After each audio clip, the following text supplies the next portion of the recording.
What's going on, guys? It's BWC Entertainment here. Back with another YouTube video, and today we finna watch the 10 most racist moments in WWE.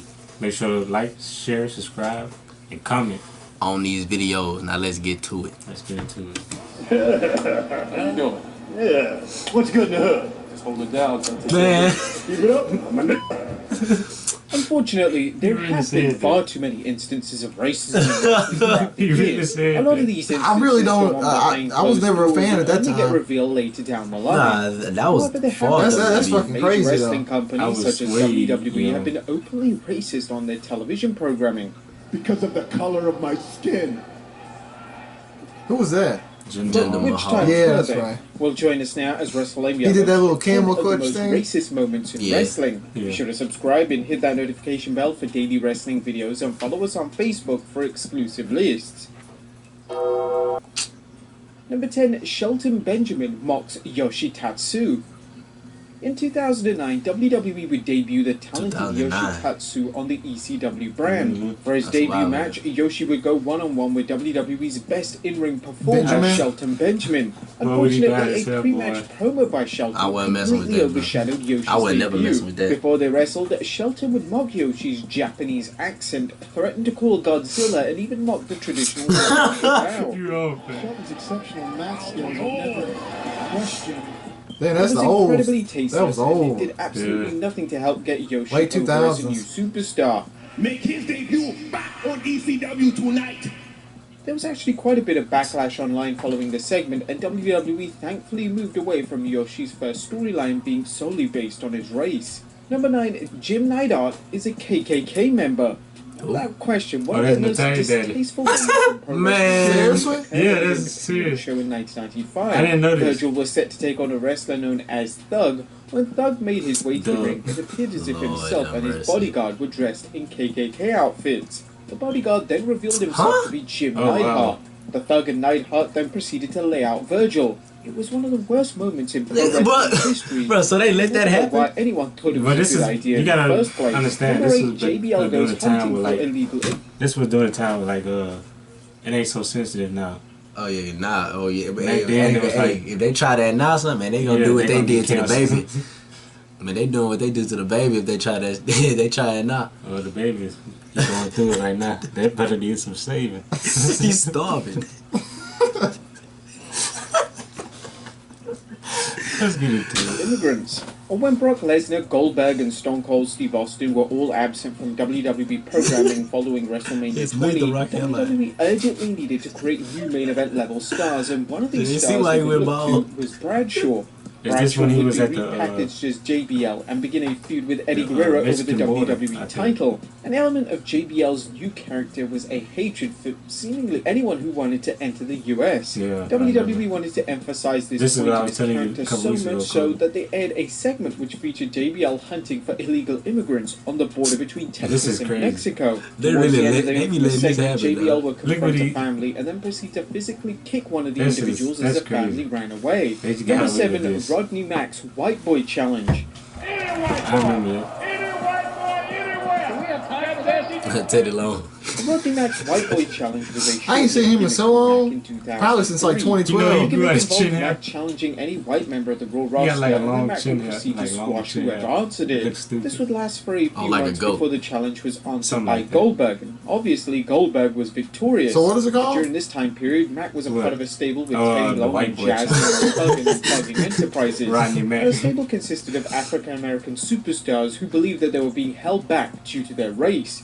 Unfortunately, although the stable would add a lot of talented superstars such as Mark Henry and Jazz, the group never obtained much popularity. Number 6, Jinder Mahal impersonates Shinsuke. The 2017 push of Jinder Mahal was one of the more controversial pushes in recent memory. Jinder went from a virtual jobber to WWE champion in just a space of a month, and throughout Jinder's run, WWE fans struggled to take him seriously. I remember when Jinder Mahal was on it. Champion had some rather underwhelming moments, and unfortunately for Jinder and WWE, a particular segment that he was involved in was universally panned. During his feud with Shinsuke Nakamura, Jinder would cut a promo on SmackDown which featured the WWE champion mocking Nakamura's accent, saying all Japanese people look the same, and he would even compare Nakamura I ain't never liked to him. Miyagi. The live I crowd wouldn't would never chant too that's crazy about too it. far and that's He was racist alright at allegedly NXT. continued. Well, he was The good at backlash was NXT, so but severe that the they WWE was watered forced him to down issue now. a statement. That read, just like many other TV shows or movies, WWE creates programming with fictional personalities that cover real-world issues and sensitive subjects.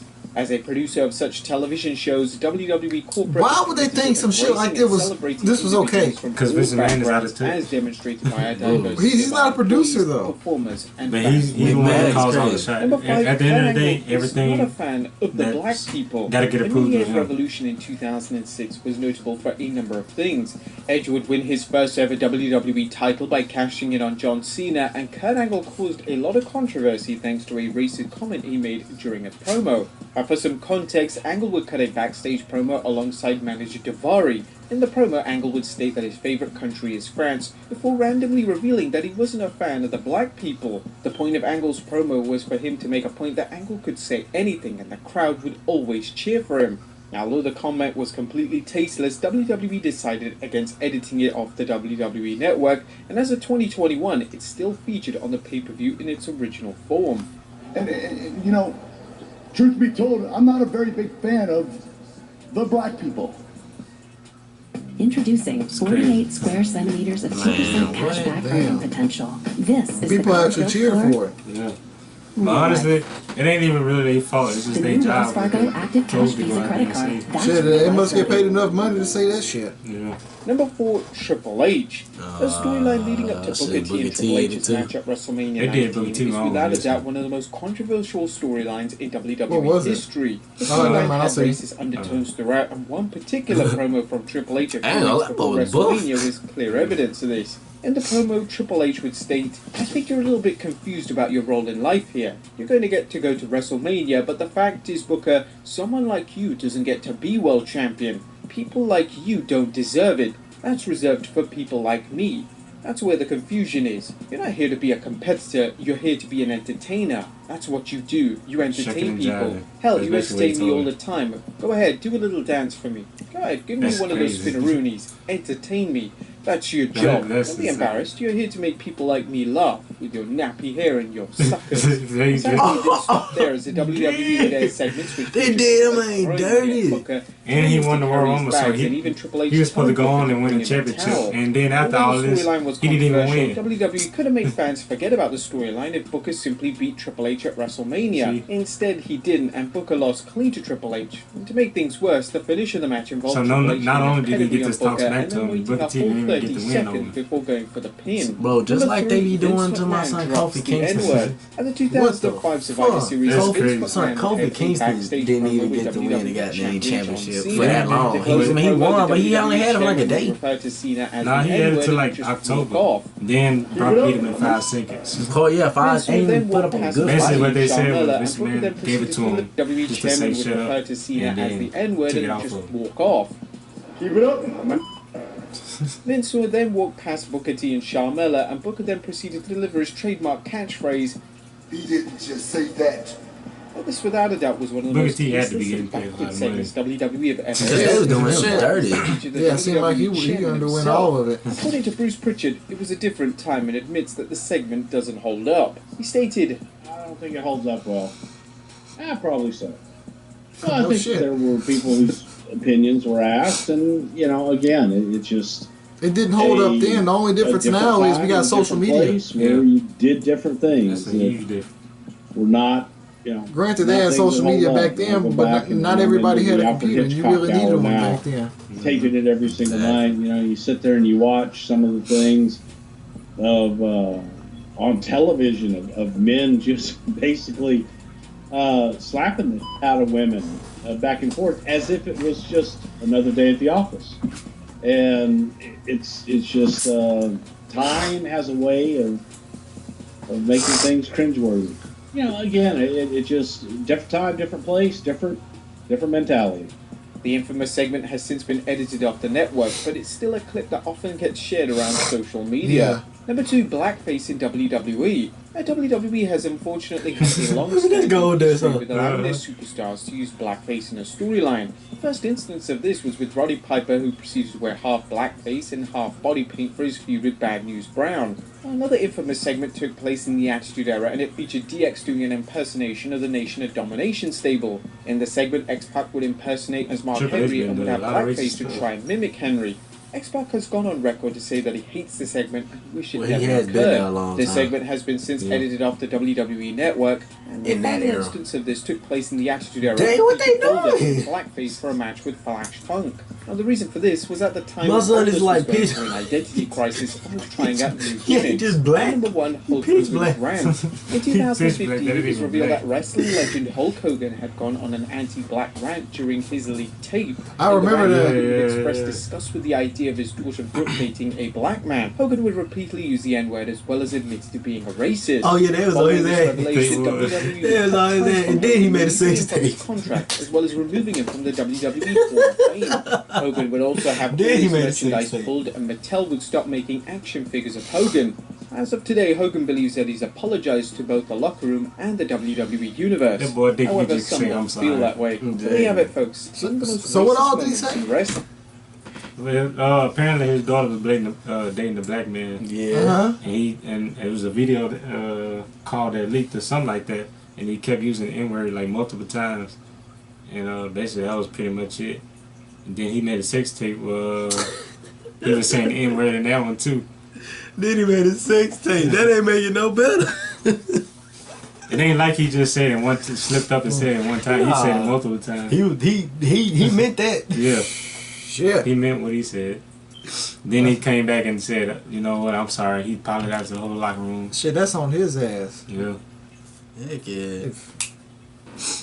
Shit, I thought he was over at TNA. He did, yeah. He went to TNA. He came back for like a second. I thought he was the general manager of TNA actually. He was. Yeah. And he got in that feud with Sting. I remember I used to try to get into that shit. I couldn't get into that shit.